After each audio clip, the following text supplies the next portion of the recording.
The Wreck of the Hesperus. It was the schooner Hesperus that sailed the wintry sea, and the skipper had taken his little daughter to bear him company. Blue were her eyes as the fairy flax, her cheeks like the dawn of day, and her bosom white as the hawthorn buds that ope in the month of May. The skipper he stood beside the helm, his pipe was in his mouth, and he watched how the veering flaw did blow, the smoke now west, now south.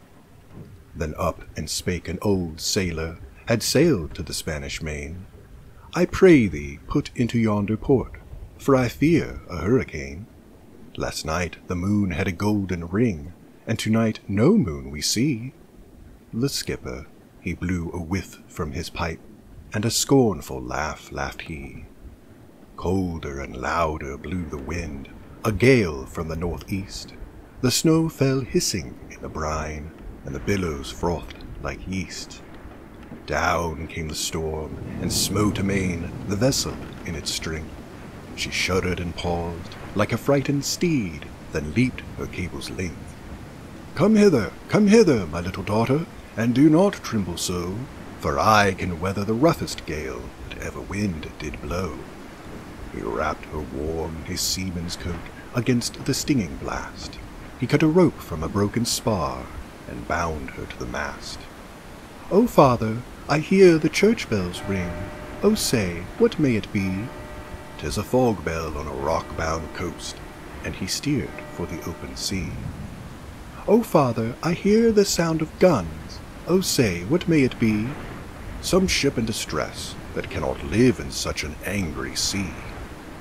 "O father, I see a gleaming light. O say, what may it be?" But the father answered never a word. A frozen corpse was he.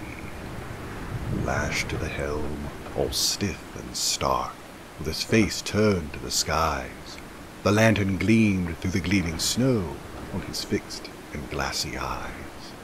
And then the maiden clasped her hands and prayed that saved she might be, and she thought of Christ who stilled the wave on the lake of Galilee.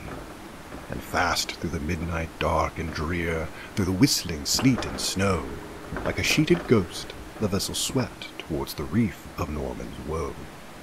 And ever the fitful gusts between, a sound came from the land. It was the sound of the trampling surf on the rocks and the hard sea sand.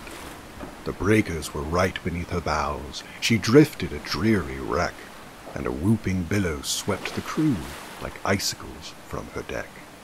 She struck where the white and fleecy waves looked soft as carded wool, but the cruel rocks, they gored her side like the horns of an angry bull. Her rattling shrouds, all sheathed in ice, with the masts went by the board. Like a vessel of glass, she stove and sank. Ho, ho, the breakers roared.